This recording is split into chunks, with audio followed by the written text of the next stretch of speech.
अगर किसी भी वजह से आपका पेमेंट तो हो जाता है, लेकिन आपका जो पेमेंट का स्टेटस है वो यहाँ पर एक्टिवेट नहीं होता है, तो आपको क्या करना होगा उसके बारे में जानकारी मैं आपको देने वाला हूँ।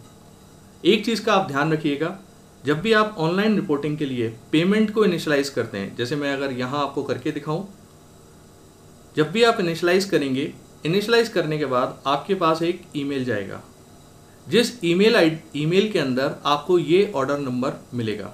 इसका मैं आपको एक सैंपल भी दिखाता हूँ। ये आप सैंपल देख सकते हैं। यहाँ पर आप देखें ट्रांजैक्शन आईडी मिल रहा है। ये ट्रांजैक्शन आईडी आपके लिए बहुत ज़्यादा इंपॉर्टेंट है।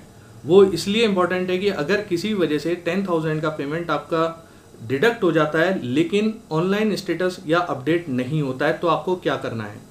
इसके लिए आपको करना क्या पड़ेगा, जैसे ये मैंने ट्रांजैक्शन जस्ट इनिशियलाइज करा था, ठीक है।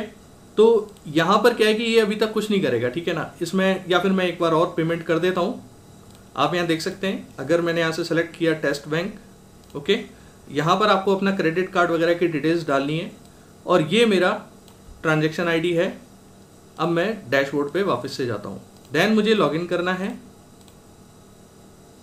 और यहाँ पर जाके लॉगिन करने के बाद सबसे नीचे जाके आपको एक ऑप्शन मिलेगा, इफ़ योर ट्रांजैक्शन फेल्ड और your payment status appears pending, okay. तो आपको करना क्या है, आपको वेरीफाई करना है अपने पेमेंट स्टेटस को। तो यहाँ क्लिक करना पड़ेगा वेरीफाई योर पेमेंट स्टेटस। आपका फॉर्म नंबर ऑटोमेटिकली यहाँ आ जाएगा, ठीक है। आपने जो भी ट्रांजैक्शन नंबर था वो ट्रांजैक्शन नंबर आपको यहाँ देना है और चेक स्टेटस के ऊपर क्लिक करना है। देखिए, अगर आपका पेमेंट वहाँ हो चुका है, ठीक है, अभी यहाँ क्या दिखा रहा है आपको, payment is already marked as successful. उसका रीजन मैं आपको बताता हूँ, क्योंकि आपका पेमेंट सक्सेसफुली हो चुका था और सीईजी की साइट पर वो अपडेट भी हो गया था, यानी कि रीप की साइट पर वो अपडेट भी हो गया था।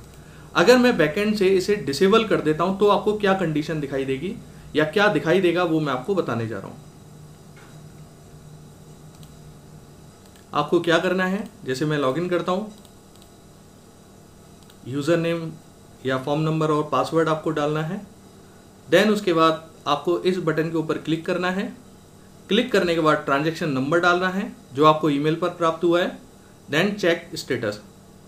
तो जब आप क्लिक करेंगे तो आपको ये मैसेज अगर दिखाई देता है पेमेंट स्टेटस अपडेटेड सक्सेसफुली, इसका मतलब है कि रीप की साइट पर भी आपका जो पेमेंट का स्टेटस है वो अपडेट हो चुका है। अगर आप इसे वेरीफाई करना चाहते हैं तो आप इस तरीके से कर सकते हैं। आप वापस से जाएं, लॉगिन करें और यहाँ आप देखें आपको ऑप्शन में दिखाई दे रहा है पेड, यानी कि आपका पेमेंट सक्सेसफुली यहाँ इनेबल हो चुका है। तो इस तरीके से अगर किसी भी वजह से आपका पेमेंट अनसक्सेसफुल हो जाता है, यानी कि आपके बैंक अकाउंट से डिडक्ट हो जाता है लेकिन रीप की साइट पर ये अपडेट नहीं होता है, तो उस कंडीशन में आप इस तरीके से यहाँ कर सकते हैं। लेकिन ये तभी होगा जब आपका पेमेंट SBI पेमेंट गेटवे तक पहुँच चुका होगा। Thank you so much.